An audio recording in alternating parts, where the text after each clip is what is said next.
Ales dari Timur Express. Wah, Jadi begini Pak, kalau ngomong soal kesejahteraan, mungkin ada perwakilannya, saya, Bang Taufik.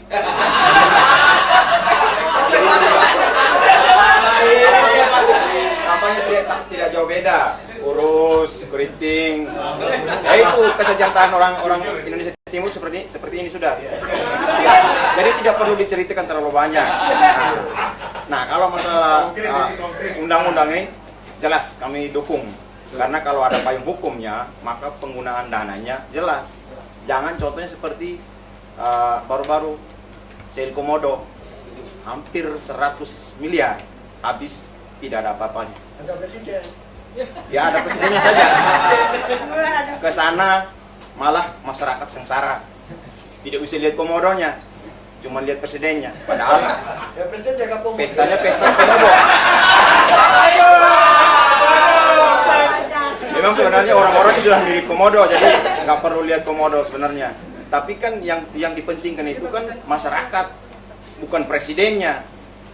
Nah, kalau seandainya RUU ini disahkan, maka tidak perlu ada lagi konvensi-konvensi yang kayak undang-undang untuk PUN segala macam itu. Anggarannya selalu beralasan pemerintah. Sementara ada kegiatan-kegiatan yang program-program yang sebenarnya tidak perlu diadakan. Tidak ada payung hukum yang jelas sehingga penggunaannya tidak jelas. Cuma itu saja. Terima kasih. Baik, terima kasih.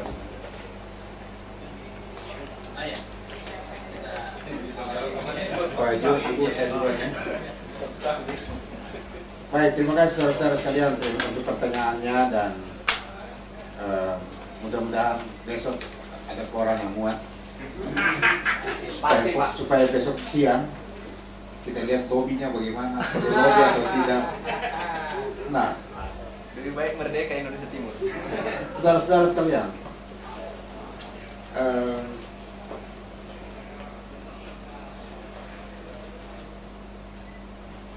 ya tadi pemerintah mengatakan perlu undang-undang baru khusus.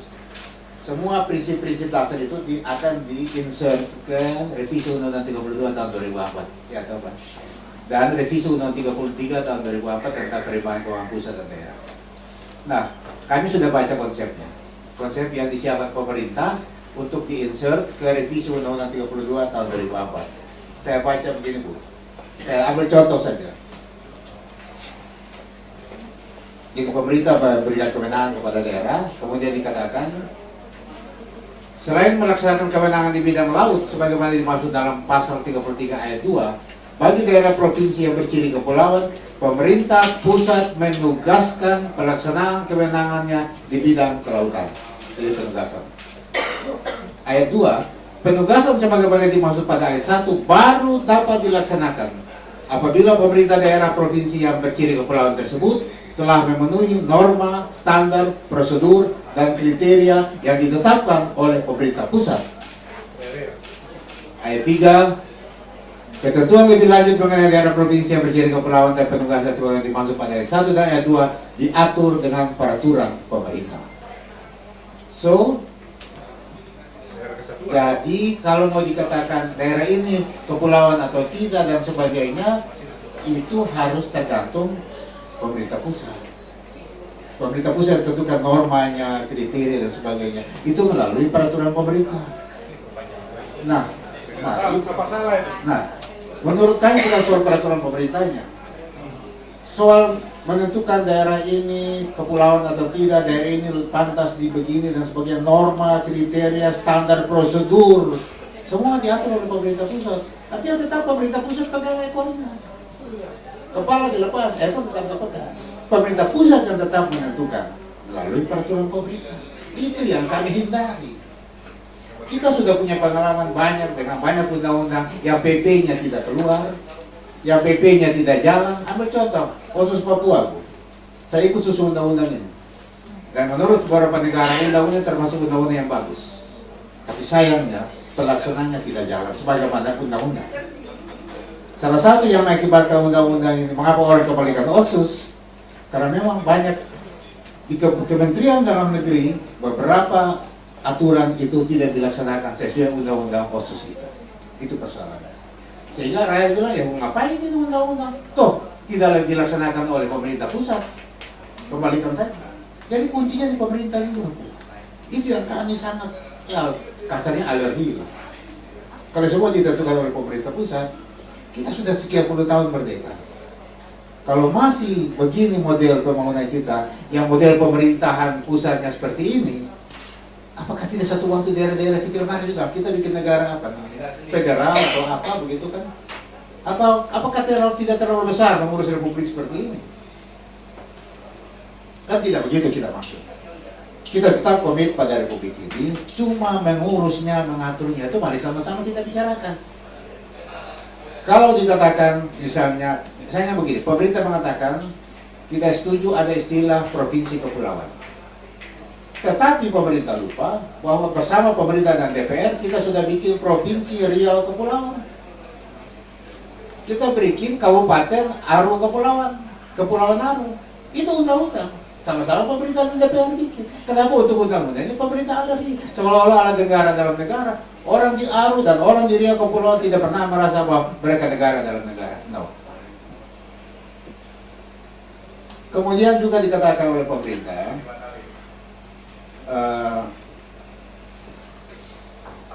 koridor tadi, membangun Indonesia lewat 6 koridor. Cuma salah kaprah tuh. Maluku itu masuk dalam koridor Papua Barat dan Papua. Yang heavy-nya itu kan ke pertambangan, kehutanan. Padahal Maluku itu ke lautan. Dia mestinya masuk satu koridor, dia Maluku Utara. Salah kaprah. Hanya untuk bagi koridor aja nggak bisa. Nggak ngerti saya nggak paham lagi. Maluku itu satu koridor, dia Maluku Utara. Kenapa dia masuk satu koridor yang Papua dan Papua Barat? Yang heavy-nya ke laut, perika apa namanya? Kehutanan atau pertambangan. Saya nggak ngerti itu. Oh, ahli-ahli itu siapa yang atur begitu? Bagaimana bisa percepatan? Menentukan koridor saja sudah salah. Nah, soal anggota DPR, saya kira betul. Kami, Bapak masih syukur Pak, Sulawesi Tenggara masih 5. Kami Maluku 4 wakil kami, ada 11 komisi. So, banyak aspirasi kami tidak terakomodasi. Tidak ada orang yang urus daerah saya. Kasihan.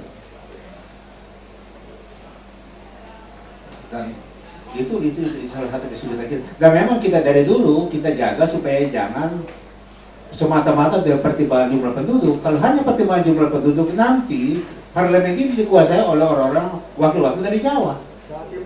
Nah, Pulau Jawa kan begitu. Jawa Timur.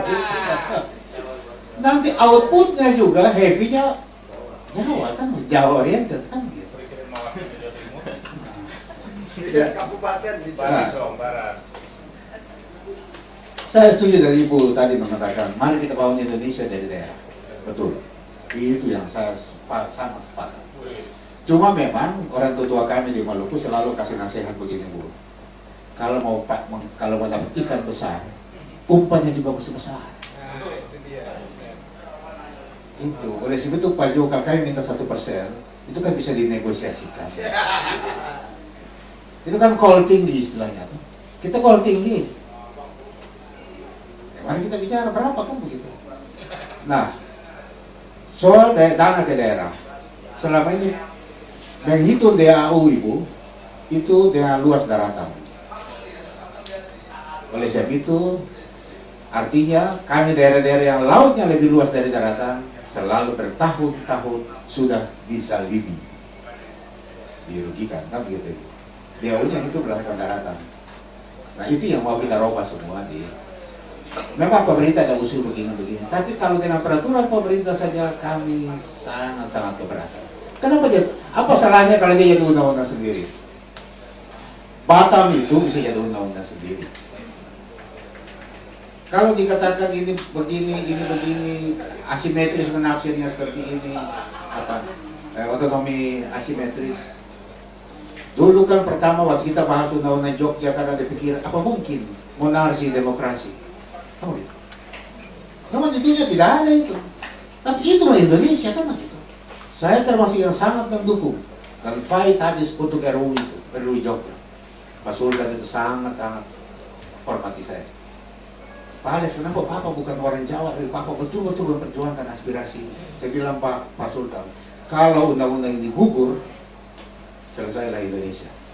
Kita seragam semua dari Sabang sampai Merauke. So, kita ulangi lagi sejarah Orde Baru. Desa-desa di seluruh Indonesia menjadi desa-desa seperti di Pulau Jawa. Dengan begitu orang Jawa tetap istimewa gitu Pak. Ini kan kekayaannya luar biasa. Indonesia luar biasa. Saya bangga menjadi orang Indonesia. Yang terakhir mungkin Pak. Yang terakhir ya. Saya persingkat saja.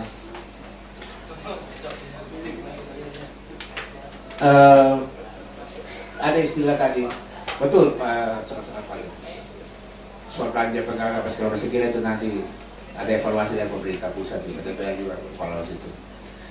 Nah, memang ada, termasuk daerah saya itu salah satu kabupaten itu 73% anggarannya itu untuk belanja. Di daerah saya tidak usah saya sebut kabupaten mana, tapi itu ada data di daerah. Nah, yang terakhir Bu, tadi beliau mengatakan RUU ini menurut beliau adalah wake up call dari rakyat di daerah-daerah kepulauan kepada pemerintah. Ayo pemerintah pusat, mari, kami sudah lama tertinggal, termiskin. Ada istilah di pansus itu 10T. Termiskin, tertinggal, terisolasi, terakhir terzalimi. Tapi kami warga negara Indonesia kelas 1, sah. Terakhir tak cair Pak. Jadi bapak-bapak, ibu saudara sekalian, dengan pertemuan itu Pak Jo, mari kita lihat Indonesia dan kita bicarakan sama-sama keberatan-keberatan pemerintah, kita bicarakan. Oleh itu kami mau supaya mari kita mulai bahas. Itu menunjukkan komitmen pemerintah. Kalau pemerintah tidak mau ikut untuk mulai kita bahas, menurut kami di daerah kepulauan, 7 daerah itu, 8 daerah ini, pemerintah ini sekarang ini tidak punya kemauan politik untuk mensejahterakan rakyat di daerah-daerah kepulauan. Terima kasih. Terima kasih Pak Alex.